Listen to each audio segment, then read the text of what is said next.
Hello everyone, I hope you are doing very well. Welcome to this class. आपका इस class में स्वागत है जिसमें हम डिस्कस कर रहे हैं स्ट्रक्चर ऑफ एटम और इसका एक मेजर टॉपिक जो कि है Bohr model for hydrogen atom आज हम डिस्कस करने जा रहे हैं। ठीक है, ये काफी इंटरेस्टिंग और इम्पोर्टेंट सेशन होने वाला है। सो आप सभी को फोकस होकर देखना है। ठीक है, फोकस होकर पढ़ना है। तो जैसा कि आप देख सकते हैं Bohr model for hydrogen atom, Bohr model से पहले हम जे थॉमसन मॉडल और रदरफोर्ड मॉडल डिस्कस कर चुके हैं। जे थॉमसन मॉडल अल्फा रे स्कैटरिंग एक्सपेरिमेंट को नहीं बता पाया था, तभी हमारे पास आया था अल्फा रे स्कैटरिंग एक्सपेरिमेंट के बाद एक रिजल्ट आया था कि एक न्यूक्लियस होता है और रदरफोर्ड ने अपना न्यूक्लियर मॉडल दिया था। रदरफोर्ड के न्यूक्लियर मॉडल में भी कुछ ड्रॉबैक्स थी। उन ड्रॉबैक्स के बाद हमारी डेवलपमेंट्स आई कुछ बोहर मॉडल की तरफ और आज हम पढ़ने जा रहे हैं Bohr model for hydrogen atom. अब Bohr model for hydrogen atom in 1913 Niels Bohr, किसने प्रपोज किया था? नील्स बोहर ने। तो इंटरेस्टिंग मॉडल है जिसने ड्रॉबैक्स दूर करी। किसकी? रदरफोर्ड मॉडल ऑफ एटम की। रदरफोर्ड मॉडल ऑफ एटम की मेजर ड्रॉबैक ये थी कि वो स्टेबिलिटी को एक्सप्लेन नहीं कर पाया था एटम की। मतलब आप यहाँ पर देख सकते हैं सेंटर में रेड कलर की बॉल्स दिख रही हैं और अराउंड दिस सेंटर आप देख सकते हैं कुछ कॉन्सेंट्रिक सर्कल्स जिनमें ब्लू कलर की बॉल्स जिनको इलेक्ट्रॉन्स कह रहे हैं। सेंटर में न्यूक्लियस प्रेजेंट है जिसके अंदर प्रोटॉन और न्यूट्रॉन प्रेजेंट है। रदरफोर्ड ने कहा कि इस न्यूक्लियस के अराउंड एक चार्ज पार्टिकल जो कि इलेक्ट्रॉन है वो रिवॉल्व कर रहा है। अगर वो एक्सेलरेट हो रहा है, रिवॉल्व कर रहा है, तो डेफिनेटली वो एमिट करेगा रेडिएशंस। और अगर रेडिएशन एमिट करेगा तो उसका पाथ छोटा होता जाएगा, श्रिंक होता जाएगा और ultimately electron would fall inside the nucleus. ऐसा होना चाहिए था बट ऐसा नहीं हुआ। तो आप यहां पर देखेंगे Bohr model for hydrogen atom में, जैसा कि मैं आपको बता रहा हूं, ध्यान से समझिए। अगर बोहर मॉडल ने क्या कहा? रदरफोर्ड की कमी को दूर किया। कैसे? समझते हैं उस पॉइंट को ध्यान से। Bohr model for hydrogen atom in 1913 Niels Bohr proposed A model for hydrogen atom that explained the observed emission spectrum. हमने जो रिडबर्ग फॉर्मूला भी देखा था और एमिशन स्पेक्ट्रम देखा था ना किसका? हाइड्रोजन एटम के लिए, उसको भी ये बोहर मॉडल एक्सप्लेन कर देता है। Bohr model introduce the concept of quantised electron energy levels. क्या बोला गया कि जो ये एनर्जी लेवल्स है क्वांटाइज्ड है, इनकी एनर्जी फिक्स्ड है, इनकी एनर्जी चेंज नहीं हो रही है।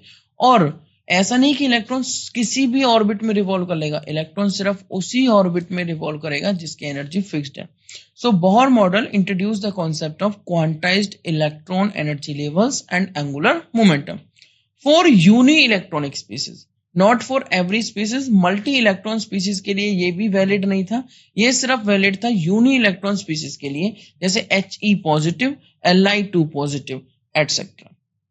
ठीक है, तो पोस्टुलेट्स क्या है बोहर मॉडल के? चलिए समझ सकते हैं वन बाय वन। बोहर ने कहा कि electrons move around the nucleus in a fixed circular orbit of specific radii.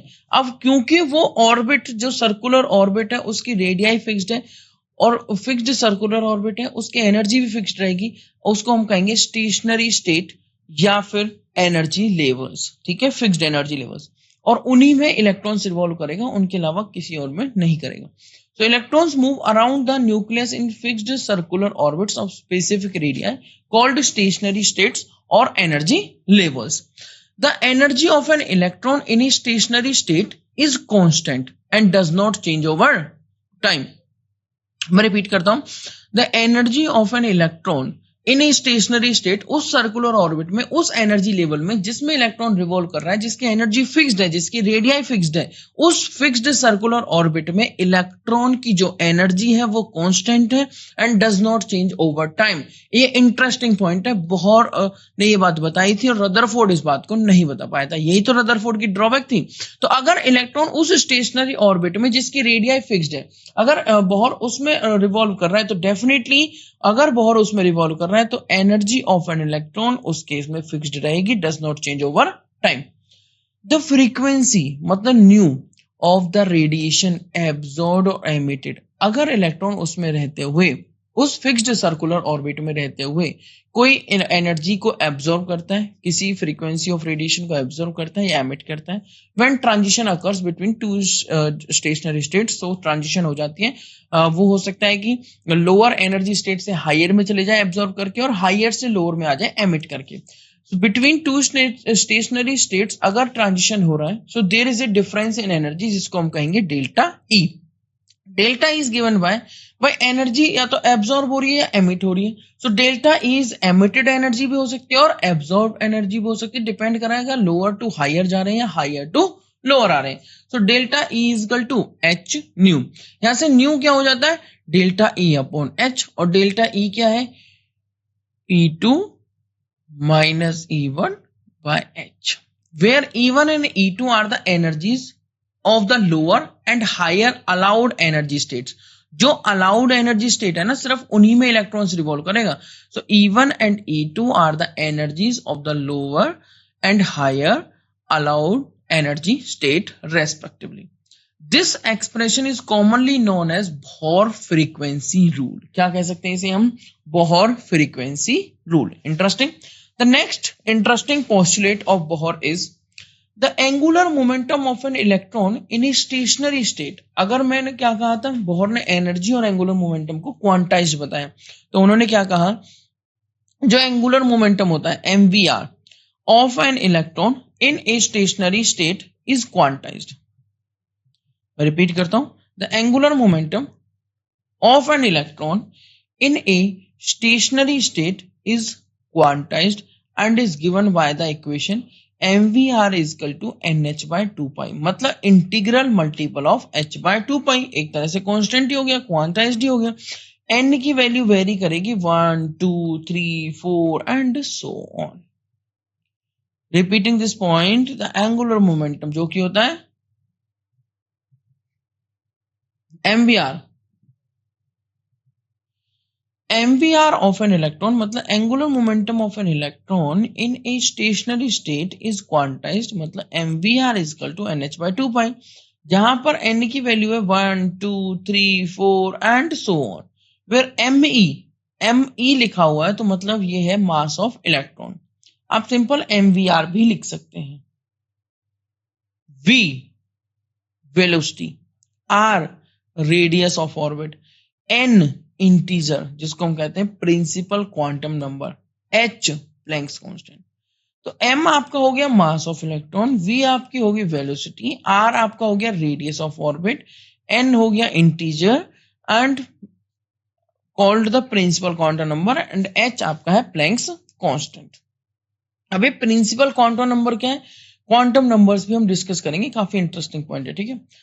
Thus an electron can move only in those orbits, ध्यान से समझिएगा, for which its angular momentum is integral multiple of h by 2 pi. Electron सिर्फ उन्हीं में revolve करेगा जिनका angular momentum integral multiple होगा h by 2 pi का. That is why certain fixed orbits are allowed only. That's why only certain fixed orbits are allowed.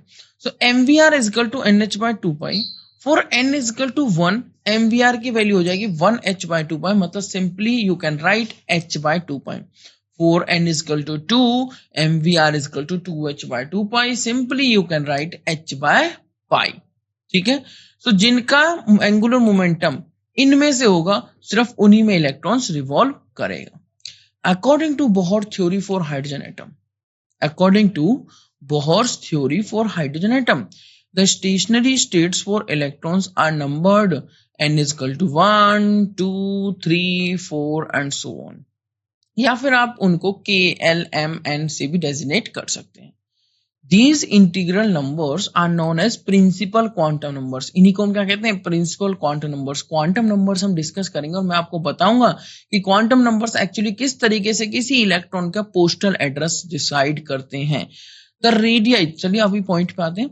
B point क्या कहता है, the radii of the stationary states are expressed as. Radius को कैसे express करें, जो states बनी हुई हैं, स्टेशनरी स्टेट्स हैं, जो एनर्जी लेवल्स हैं, जो फिक्स्ड सर्कुलर ऑर्बिट्स हैं जिनकी एनर्जी फिक्स्ड है, उनकी रेडियस कैसे डिसाइड करें. अगर एन की वैल्यू जैसे जैसे हम न्यूक्लियस से दूर जाते जा रहे हैं इंक्रीज हो रही है, मतलब N is equal to 1, 2, 3, 4 and so on. तो रेडियस को एक जनरल फॉर्मूला दिया गया, क्या बोला गया, R N is equal to N square A naught या ए नॉट एन स्क्वायर. अगर आर एन आपका ए नॉट एन स्क्वायर है, इट मींस एन की वैल्यू जो है वो है प्रिंसिपल क्वांटम नंबर, मतलब फिक्स्ड सर्कुलर ऑर्बिट की वैल्यू, मतलब आफ्टर द न्यूक्लियस जो फर्स्ट सर्कुलर ऑर्बिट है उसके लिए एन की वैल्यू 1, सेकंड के लिए 2, थर्ड के लिए 3, फोर्थ के लिए 4. यहाँ पर ए नॉट बोहर रेडियस आप कह सकते हैं, फिक्स्ड वैल्यू है 52.9 पिकोमीटर, 52.9 पिकोमीटर। आप लिख सकते हैं Rn इजकल टू 52.9 पिकोमीटर की जगह 0.529, ठीक है। 0.529 क्या हो जाएगा फिर, 1 पिकोमीटर में होता है 10⁻⁻12 मीटर और 1 एंगस्ट्रॉम में होता है 10⁻⁻10 मीटर, है ना। अगर मैं इसको लिखता हूं 52.9 पिकोमीटर, अगर मैं इसको मीटर में कन्वर्ट करता हूं then you can write 52.9 into 10⁻12 metre. अगर मैं इस -12 को सिर्फ 10 बनाना चाहता हूं तो 100 से मल्टीप्लाई करिए ऊपर और 100 से डिवाइड करिए। 100 से जब मल्टीप्लाई किया तो ऊपर हो गया 10⁻⁻10 और जो नीचे 100 लिखा है वो बन जाएगा 0.529 बना देगा इस 52.9 को। अब 10⁻10 मीटर होता है एंगस्ट्रॉम, तो Rn की जगह आप लिख सकते हैं 52.9 n² for hydrogen like species. अगर सिर्फ हाइड्रोजन की बात हो रही है तो Z की वैल्यू हाइड्रोजन के लिए होती है 1, तो आप सिंपली लिख सकते हैं 52.9 n²। इंटरेस्टिंग पॉइंट ये है, अगर फर्स्ट ऑर्बिट की बात हो रही है तो बोहर जो रेडियस किस लिए बोला जाता है, क्योंकि 52.9 ही वैल्यू आएगी, n की वैल्यू 1 हो गई और Z की वैल्यू 1। तो हाइड्रोजन एटम की जो ग्राउंड स्टेट है, जो फर्स्ट एनर्जी स्टेट है, उसकी वैल्यू होती है 52.9 पिकोमीटर या फिर 0.529 एंगस्ट्रॉम। अब Rn की जो वैल्यू हम लिख सकते हैं 52.9 n²/z या फिर 0.529 n²/z। Rn आपका हो जाता है A0 n²/z। क्या बोल देंगे Rn को, A0 n²/z।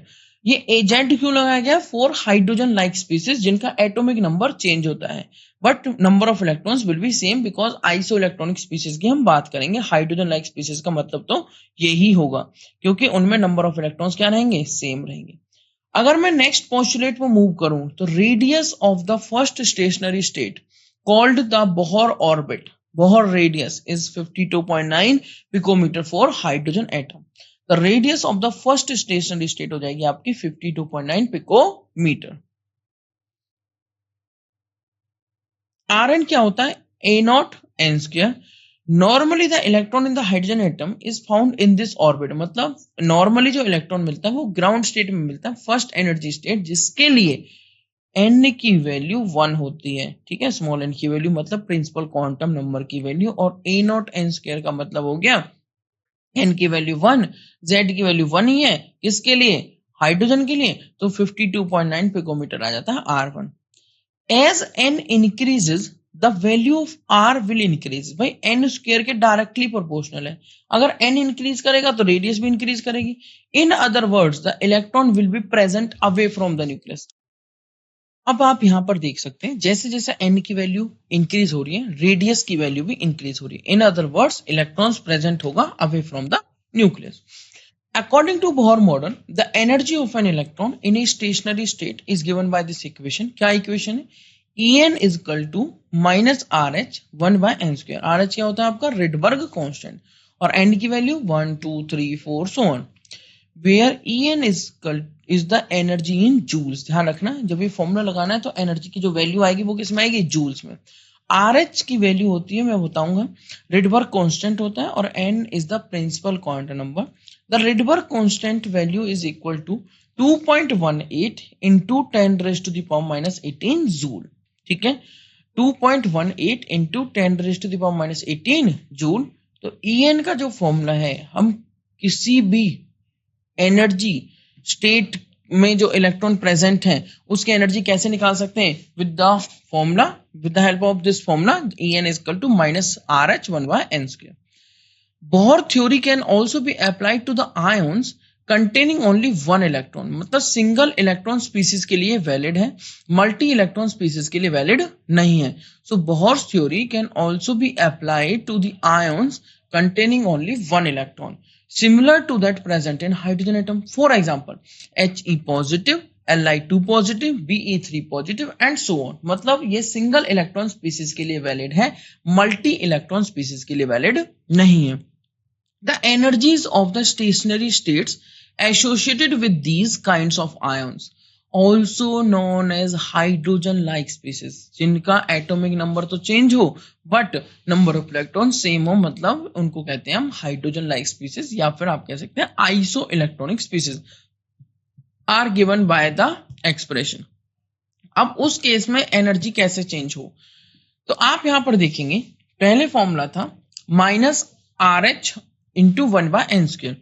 अब सिर्फ हमें जेड स्क्वायर से मल्टीप्लाई करना है, मतलब उसके एटॉमिक नंबर से। तो फॉर्मूला हो जाएगा En is equal to -2.18 En is equal to -2.18 into 10⁻⁻18 into Z square by N square joule. ये जूल में आएगी। अगर मुझे इसको इलेक्ट्रॉन वोल्ट पर एटम में बोलना है तो मैं बोलूंगा -13.16 Z square by N square electron volt per atom. और यहीं पर रेडियाई क्या थी 52.9 N square by Z picometre. 52.9 N square by Z picometre, आप उसको बोल सकते हैं 0.529 N square by Z angstrom भी बोल सकते हैं। ठीक है, तो मैंने आपको जूल और इलेक्ट्रॉन वोल्ट पर एटम दोनों में वैल्यू बता दी, जहां पर जेड आपका एटॉमिक नंबर है एंड इसकी वैल्यू हो सकती है जैसे 2 for helium, 3 for lithium, 4 for beryllium etcetera. It is evident that the value of energy becomes more and more negative and that of radius becomes smaller with increase of z। जैसे जैसे z हमारा increase होगा, जैसे जैसे हमारा z क्या होगा increase, energy की वैल्यू ज्यादा नेगेटिव होती चली जाएगी और साथ में जो रेडियस है वो ज्यादा स्मॉल होती चली जाएगी। रेडियस क्या होती चली जाएगी small. This means electrons will be tightly bound to the nucleus. अगर हमारा z इंक्रीज होता है तो इलेक्ट्रॉन ज्यादा अच्छे से बाउंड होगा क्योंकि एनर्जी भी ज्यादा नेगेटिव होती जा रही है। It is possible to calculate the velocities of the electrons moving in these orbits also. ठीक है, हम वेलोसिटी भी कैलकुलेट कर सकते हैं। Although the precise equation is not given here, qualitatively the magnitude of the velocity of electron increases with increase of the positive charge। अगर positive charge nucleus पर increase होगा तो इलेक्ट्रॉन की वेलोसिटी भी इंक्रीज होगी and if positive charge on the nucleus will decrease then there will be decrease in the velocity and decrease with increase in principal quantum numbers. मैं repeat करता हूं अपने पॉइंट को।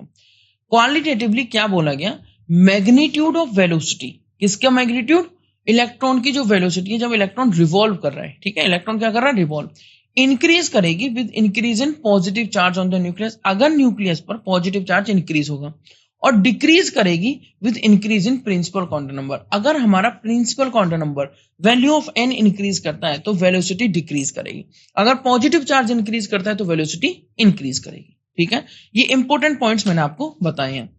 Explanation of line spectrum of hydrogen देख लेते हैं। Line spectrum of hydrogen को भी इन्होंने एक्सप्लेन कर दिया। एजम्पशन 2 में क्या कहा गया कि रेडिएशन एनर्जी, जो रेडिएटेड एनर्जी है, is absorbed if the electrons move from an orbit of smaller principal quantum number to an orbit of higher principal quantum number। lower से higher की तरफ अगर जाते हैं एनर्जी लेवल में तो एनर्जी एब्सॉर्ब होगी। और whereas energy is emitted if the electron moves from a higher orbit to a lower orbit। The energy gap between two orbits is given by delta E is equal to E final minus EI initial। EI and EF stand for initial orbit and final orbit। Combining both the equations, delta E is equal to E की value क्या होती है minus R H bye 1/n², जो हो जाएगा 1/n²f। ठीक है, minus R H 1/ni²। यहाँ पे delta E is equal to क्या हो जाएगा आर एच माइनस, जब हम यहां से क्या ले लेंगे आर एच प्लस का हो जाएगा और ये हम लिखिए माइनस माइनस क्या हो जाएगा प्लस, तो इसको आगे लिख सकते हैं 1/ni² minus 1/nf² is equal to 2.18 into 10⁻⁻18 joule. तो ये क्या हो जाएगा 1/i² minus 1/f²। R H की वैल्यू क्या होती है रिडबर्ग कांस्टेंट, जिसकी वैल्यू क्या है 2.18 इंटू 10⁻⁻18 जूल। तो डेल्टा ई क्या हो जाएगा आपका 2.18 इंटू 10⁻⁻18 जूल, और यहाँ पे ब्रैकेट में आप लिखेंगे 1/ni² माइनस 1/nf²। सो ये आपका एक इक्वेशन और बन गया। The frequency associated with the absorption and emission of the photon, हमें पता है डेल्टा ई क्या होता है एच न्यू। ठीक है, तो न्यू क्या हो गया delta E by H. Delta E की वैल्यू रखेंगे R H 1/ni² minus 1/nf², और डिवाइडेड बाय h, यहाँ पे RH के नीचे h, RH की वैल्यू 2.18 इंटू 10⁻⁻18 जूल, h की value 6.626 into 10⁻⁻34 joule second. Divide bracket में क्या लिखेंगे, 1 बाय जूल सेकेंड, ठीक है, ध्यान रखना, 1 by NI square minus 1 by NF square. Divide करने पर वैल्यू आती है 3.29 इंटू 10⁻15 ब्रैकेट में 1 by NI square minus 1 by NF square hertz, ठीक है। किस में आ जाती है फ्रीक्वेंसी, हर्ट्ज में। ध्यान रखना फ्रीक्वेंसी की वैल्यू किस में आती है, हर्ट्ज में। Next, in terms of wave number, nu bar equal to nu by c, nu equal to c by lambda होता है, 1 by lambda equal to nu bar होता है, तो nu bar equal to nu by c होता है। New की value क्या आई है, RH अपॉन H ब्रैकेट में 1 by NI square minus 1 by NF square, और C यहाँ पे लिखा हुआ है तो C हमने लिख दिया, H के साइड में HC हो गया। जब इस वैल्यू को पुट किया तो RH बाय H की वैल्यू आई थी 3.29 इंटू 10⁻15 सेकेंड इनवर्स, और C की वैल्यू है 3 इंटू 10⁸ मीटर पर सेकेंड। इसकी वैल्यू क्या है, 3 into 10⁸ metre per second. Bracket में वही लिखना है, 1 by NI square minus 1 by NF square. जब इसको डिवाइड करेंगे तो वैल्यू आती है 1.09677 इंटू 10⁻7 ब्रैकेट में 1 by NI square minus 1 by NF square metre inverse, ठीक है। आप इसको ऐसे भी लिख सकते हैं 109677, ठीक है, 109677 ब्रैकेट में 1 by NI square minus 1 by NF square centimetre inverse. तो in terms of wave number हम देख चुके हैं, चलिए अब देखते हैं आगे। जैसा कि आप यहाँ पर देख सकते हैं, in the case of the absorption spectrum, मतलब जहां पर n फाइनल ज्यादा हो n इनिशियल से, and the term in the parenthesis is positive and energy is absorbed, मतलब अगर जो वैल्यू आती है वो पॉजिटिव आती है तो इसका मतलब हुआ है energy absorb. On the other hand, in the case of emission spectrum, Ni ज्यादा हो जाएगा NF से, इसका मतलब delta E is negative and energy उस केस में क्या हुई है, रिलीज्ड। दिस एक्सप्रेशन, अगर मैं लाइन स्पेक्ट्रम ऑफ हाइड्रोजन की जो बात कर रहा हूं, आप यहाँ पर देखेंगे this expression is similar to that used by Rydberg, जो हमने रिडबर्ग फॉर्मूला देखा था, derived empirically using the experimental data available at that time. Further, each spectral line, whether in the absorption or emission spectrum, can be associated with a particular transition in the hydrogen atom. जैसा कि आप जानते हैं, जब हमने Rydberg formula देखा था तो उसमें जब आपने देखा कि हमारे पास कुछ सीरीज आ रही थी, जैसे कि आपकी Lyman series, Balmer series, Paschen series, Brackett series, पीफर्न सीरीज, हम्फ्रे सीरीज, तो उसमें जो आप देख सकते हैं ईच स्पेक्ट्रल लाइन, चाहे वो एब्जॉर्प्शन हो या एमिशन स्पेक्ट्रम हो, can be associated with a particular transition in the hydrogen atom, can be associated with a particular transition in the hydrogen atom. In the case of a large number of hydrogen atoms, different possible transitions can be observed.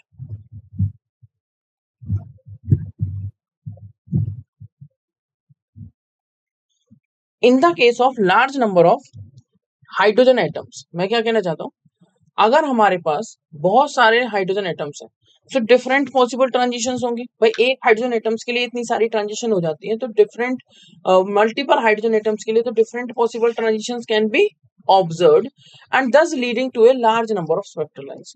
अगर हमारे पास multiple hydrogen atoms हुए तो बहुत सारी हमारी spectral lines बन जाएंगी।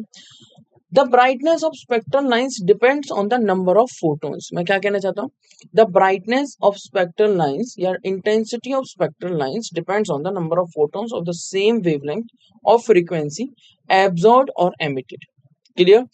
So repeat करते हैं इस पॉइंट को, the brightness और intensity of spectral lines किस बात पे डिपेंड करती है, depends on the number of photons.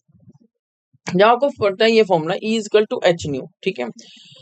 So number of photons of the same wavelength or frequency absorbed or emitted. चलिए हम मूव करते हैं अपने नेक्स्ट पॉइंट पे, एक क्वेश्चन देख लेते हैं और फिर उसके बाद मूव करेंगे लिमिटेशंस ऑफ बोहर मॉडल। तो क्वेश्चन क्या कहना चाह रहा है, what are the frequencies and wavelengths of a photon emitted during a transition from n is equal to 5 state to the n is equal to 2 state in the hydrogen atom.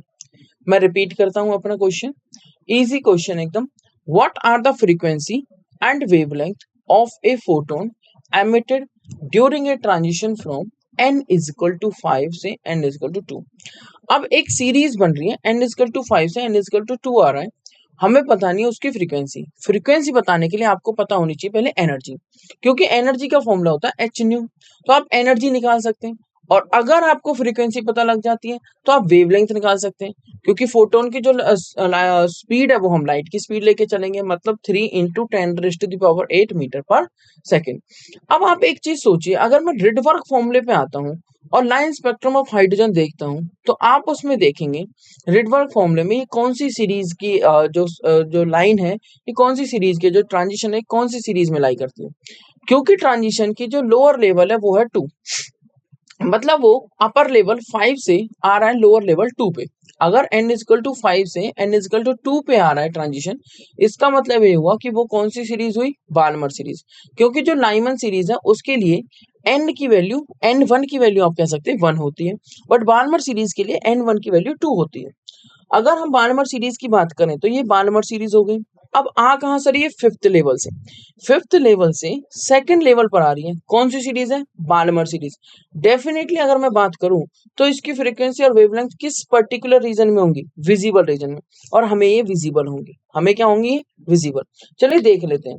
Since ni is equal to 5, initial हुआ 5 से और nf 2। अब ni ज्यादा है nf से, अगर ni ज्यादा है nf से तो होगा क्या यहाँ पर, this transition gives rise to the spectral lines in the visible region. जैसा कि मैंने आपको बताया, कहाँ मिलेगा आपको spectral lines, in the visible region of the Balmer series. क्योंकि जो आपकी लोअर लेवल है जहां पर ट्रांजिशन आके स्टॉप हो रहा है, जहां पर ट्रांजिशन आ रहा है वो है आपका सेकंड लेवल। और सेकंड किसके लिए होता है, n2 किसके लिए होता है, जिस केस में क्या होता है बताइए क्विकली, जिस केस में बाल्मर होता है, मतलब visible region. As we know delta E का जो फॉर्मूला है वो फिक्स्ड है, that is 2.18 into 10⁻18 joule bracket 1/n1 square minus 1/n2 square. n1 square हो जाएगा या ni स्क्वायर हो जाएगा 1/5 का स्क्वायर, माइनस nf स्क्वायर हो जाएगा 1/2 का स्क्वायर। तो 1/5 का स्क्वायर माइनस 1/2 का स्क्वायर, इसको जब हम सॉल्व करेंगे तो 1/5 का स्क्वायर हो जाएगा 25, और 1/25 माइनस 1/2 का स्क्वायर हो जाएगा 4, मतलब 1/4। एलसीएम लेंगे, सॉल्व करेंगे, then we will get a negative value, we will get a negative value.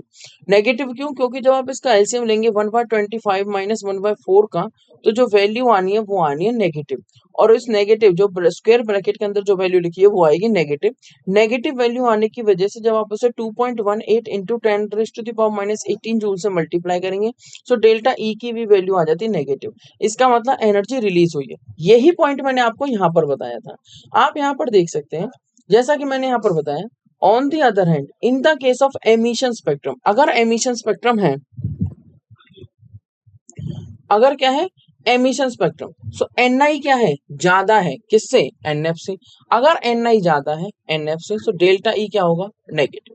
ये बात यहाँ से क्लियरली विजिबल है कि अगर ni ज्यादा है किससे, nf से, तो डेल्टा ई क्या होगा, negative, and energy is released in that case. But अगर nf ज्यादा है, मतलब फाइनल वाला n ज्यादा है जहां पर जा रहा है वो इनिशियल से, अगर nf ज्यादा है इनिशियल से, तो इसका मतलब क्या हुआ, and the term in the parenthesis is positive and energy is absorbed। so अगर nf ज्यादा हुआ तो डेफिनेटली क्या होगी, एनर्जी एब्जॉर्ब होगी, तभी उसका एब्जॉर्प्शन स्पेक्ट्रम बनेगा। तभी क्या बनेगा उसका, एब्जॉर्प्शन स्पेक्ट्रम। तो इस तरीके से आपका एब्जॉर्प्शन स्पेक्ट्रम और एमिशन स्पेक्ट्रम देखा जा सकता है। तो इस क्वेश्चन को जिसको हम डिस्कस कर रहे हैं, आप यहाँ पर देख सकते हैं स्पेक्ट्रम आपका एमिशन बाल्मर सीरीज में लाई कर रहा है, जिसका डेल्टा ई दे रखा माइनस, डेल्टा ई हमने कैलकुलेट किया -4.58 इंटू 10⁻⁻19 जूल। अगर हमारे पास डेल्टा ई आ चुका है, हमें फॉर्मूला पता है E is equal to H nu. It is an emission energy and the frequency of the photon taking energy in terms of magnitude is given by delta E is equal to h nu। so nu क्या हो जाएगा, delta E by h। nu क्या हो जाएगा, delta E by h। Delta E की value कितनी आई है आप यहाँ पर देख सकते हैं।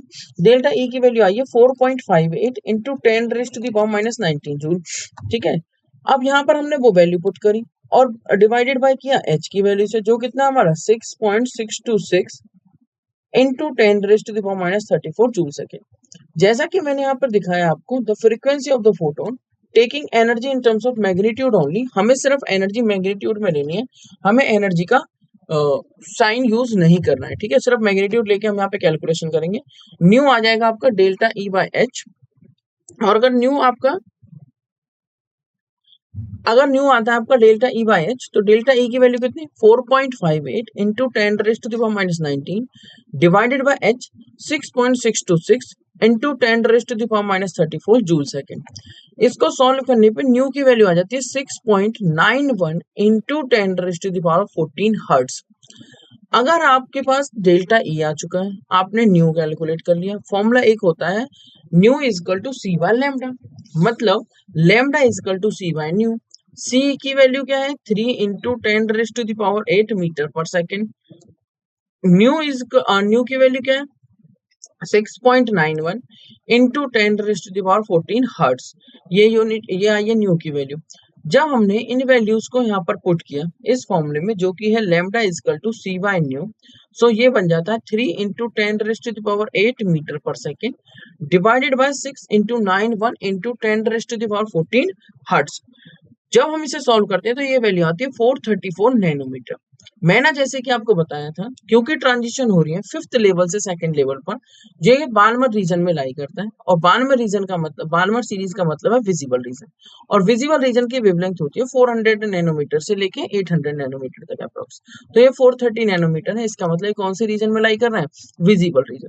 ठीक है, ये हमारा इस क्वेश्चन का क्या हो गया आंसर। तो एकदम से इजी क्वेश्चन था, जिसमें हमें कुछ भी नहीं करना, सारी वैल्यूज आपको गिवन है। उसने कहा है कि एक फिफ्थ से लेवल से लेके, फिफ्थ स्टेट से लेके ट्रांजिशन हो रहा है सेकंड स्टेट तक। अगर वो फोटोन फिफ्थ से सेकंड पे आया है, कह रहा है कि wavelength of a photon emitted, कितनी वेवलेंथ उसने एमिट करी होगी, कितनी फ्रीक्वेंसी की वेवलेंथ उसने एमिट करी होगी। अब जब वो रेडिएशन एमिट कर रहा है तो कुछ ना कुछ एनर्जी भी होगी, मतलब जब वो अपर लेवल से लोअर लेवल पे आ रहा है तो एनर्जी रिलीज भी कर रहा होगा। तो यहाँ पर एनर्जी रिलीज हुई है, जिस एनर्जी को हम एमिशन एनर्जी की टर्म्स में कैलकुलेट कर लेते हैं with the help of delta E is equal to H nu. जब हमने वहां से न्यू कैलकुलेट किया, जो कि हमारा डेल्टा ई बाय एच है, जब हमारा डेल्टा ई बाय एच करके न्यू की कैलकुलेशन आ गई तो होगा क्या बताइए, वहां से हम लैम्डा कैलकुलेट कर सकते हैं। ठीक है, वहां से हमने लैम्डा कैलकुलेट कर लिया, न्यू कैलकुलेट कर लिया और डेल्टा ई कैलकुलेट कर लिया। जब हमने डेल्टा ई की कैलकुलेशन करी तो वो वैल्यू आती है 2.18 इंटू 10⁻⁻80 जूल, 1/5 स्क्वायर -1/2 का स्क्वायर। ये वैल्यू आ जाती है -4.58 into 10⁻⁻19 joule. It is an emission energy. The frequency of the photon taking energy in terms of magnitude only, energy की वैल्यू सिर्फ हम मैग्नीट्यूड में ले रहे हैं, उसका साइन यूज नहीं कर रहे हैं। So nu is equal to delta E by H, जो आ जाता है 4.58 into 10⁻⁻19 joule divided by H, जिसकी वैल्यू है 6.626 इंटू 10⁻⁻34 जूल सेकेंड। जब इसे सॉल्व करते हैं तो we will get this value, that is in hertz 6.91 into 10⁻14 hertz. Then we can apply this formula, lambda is equal to c by nu, or you can say nu is equal to c by lambda, where lambda is wavelength, c is velocity of light, nu is frequency। जो आपने अभी calculate करी है, new की value है 6.91 into 10⁻14 hertz, सी की value है 3 into 10⁻8 metre per second. जब इन दोनों वैल्यूज को सॉल्व करते हैं तो we will get the answer 434 into 10⁻⁻9 metre. जब उसको हम नैनोमीटर में कन्वर्ट कर लेते हैं तो वो बन जाता है 434 नैनोमीटर। नेक्स्ट प्रॉब्लम देखिए, एकदम सिंपल है। Calculate the energy associated with the first orbit of helium positive and what is the radius of the orbit. कह रहा है एनर्जी कैलकुलेट करिए, किसकी energy, energy associated with the first orbit of the helium positive. अब क्योंकि हमें किसी भी ऑर्बिट के लिए एक एनर्जी का फॉर्मूला हमने जनरलाइज कर रखा, वो हम अप्लाई कर सकते हैं। अब वहां पर Z भी इंक्लूड करना होगा, क्योंकि हाइड्रोजन एटम की बात तो हो नहीं रही, किसकी बात हो रही है, हीलियम पॉजिटिव की। और क्या कह रहा है, what is the radius of this orbit. मैं रिपीट करता हूँ question, calculate the energy associated with the first orbit of helium positive and what is the radius of this orbit. इस ऑर्बिट की रेडियस क्या है। जब हम इसे कैलकुलेशन करते हैं, ठीक है, एकदम सिंपल सी बात है, ध्यान से समझिएगा। जब हम इसकी कैलकुलेशन करते हैं तो आंसर बहुत सिंपल तरीके से आ जाता है। En क्या होता है, -2.18 into 10⁻⁻18 joule divided bye n square multiply with z square. z square से क्यों मल्टीप्लाई किया, क्योंकि आप यहाँ पर देखेंगे z स्क्वायर से मल्टीप्लाई तब किया जाता है जब हाइड्रोजन लाइक स्पीसीज की बात हो रही है, मतलब जब हाइड्रोजन एटम की बात ना हो के हाइड्रोजन लाइक स्पीसीज की बात हो रही है।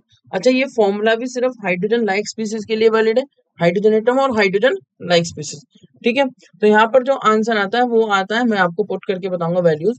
अच्छा, जेड स्क्वायर अगर हमने पुट कर दिया तो यहाँ पर जेड की वैल्यू कितनी हो गई, 2, क्योंकि हीलियम एटम। तो He पॉजिटिव में एक ही इलेक्ट्रॉन है, सिंगल इलेक्ट्रॉन स्पीसीज है। सिंगल इलेक्ट्रॉन स्पीसीज जो होती हैं उनको हाइड्रोजन लाइक स्पीसीज ही बोलेंगे, क्योंकि उनके इलेक्ट्रॉन्स हाइड्रोजन की तरह हैं। तो ये आइसो इलेक्ट्रॉनिक स्पीसीज हो गई एक तरीके से। He पॉजिटिव में n की वैल्यू 1 हो गई, n की वैल्यू 1 क्योंकि उसने फर्स्ट ऑर्बिट के लिए ही पूछा हुआ है। तो हमें फर्स्ट ऑर्बिट के लिए हीलियम पॉजिटिव आयन की एनर्जी बतानी है, ये तो पूछा है। Calculate the energy associated with the first orbit of helium positive and what is the radius of this orbit. तो पहले एनर्जी बता दो फिर रेडियस बता दो, दो चीजें पूछी हुई ये क्वेश्चन है। कह रहा है हीलियम के लिए Z की वैल्यू 2 है और n की वैल्यू 1 है। तो इस एनर्जी के फॉर्मूले में सिर्फ दो ही तो आपके वेरिएबल है, एक तो कांस्टेंट वैल्यू है -2.18 इंटू 10⁻⁻18 जूल।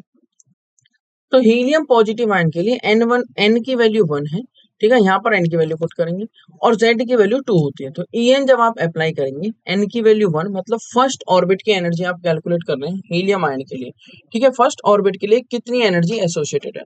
तो En क्या हो जाएगा आपका, En E1 is equal to -2.18 into 10⁻⁻18 joule, 2 का स्क्वायर मतलब z की वैल्यू 2 और n स्क्वायर मतलब n की वैल्यू 1। तो आप दोबारा से देखिए, -2.18 इंटू 10⁻⁻18 जूल डिवाइडेड बाय 1 का स्क्वायर क्योंकि n की वैल्यू 1 है, मल्टीप्लाई विद 2 का स्क्वायर क्योंकि z की वैल्यू 2 है।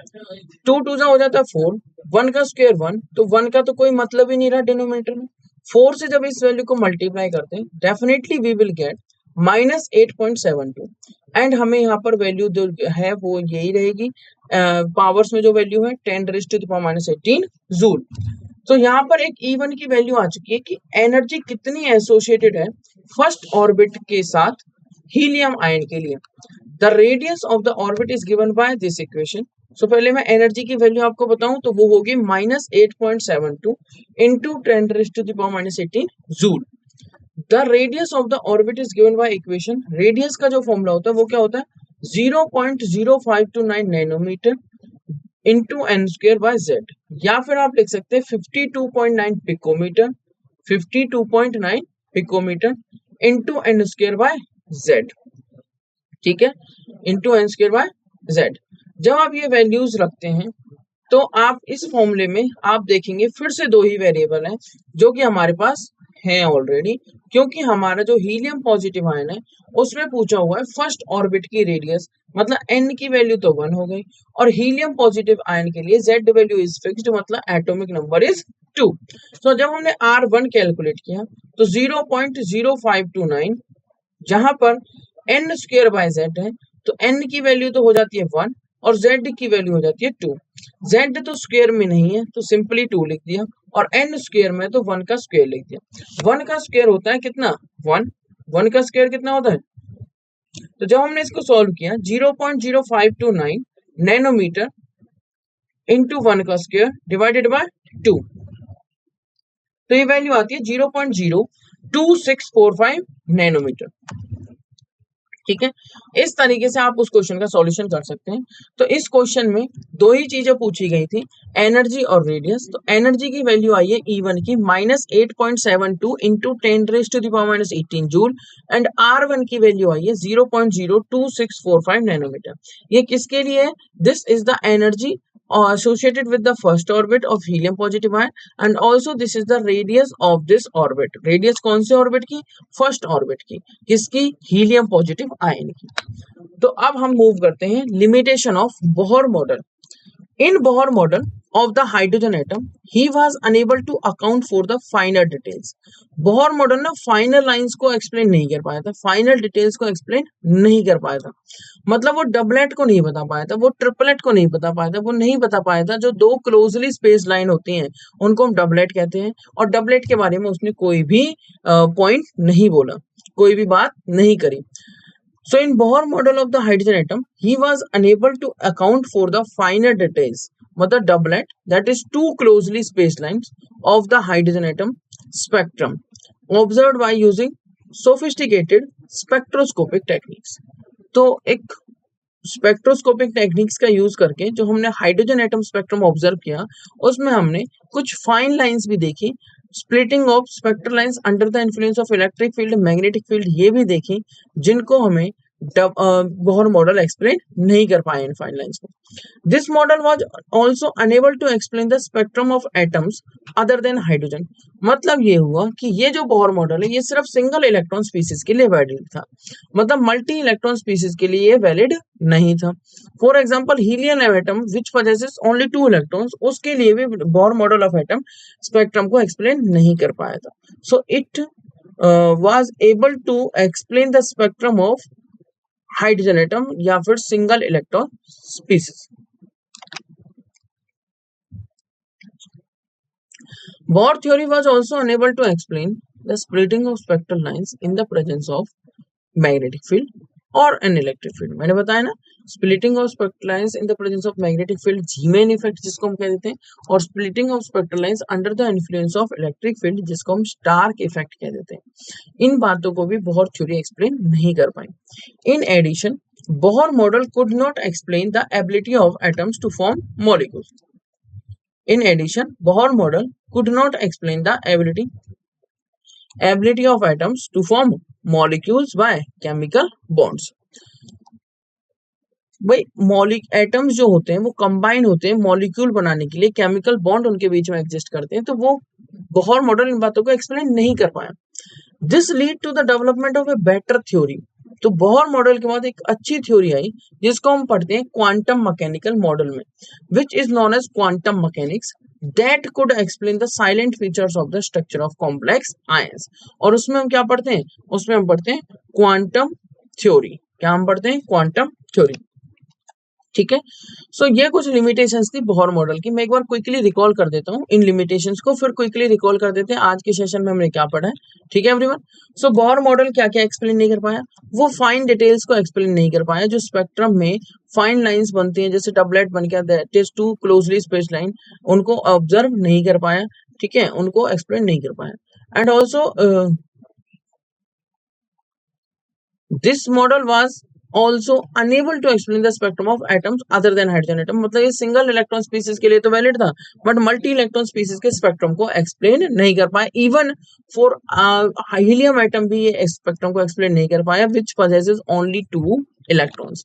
नेक्स्ट आता है Bohr theory was also unable to explain the splitting of spectral lines in the presence of magnetic field, जिसको हम जीमैन इफेक्ट कह देते हैं, और splitting of spectral lines under the influence of an electric field, जिसको हम Stark effect कह देते हैं।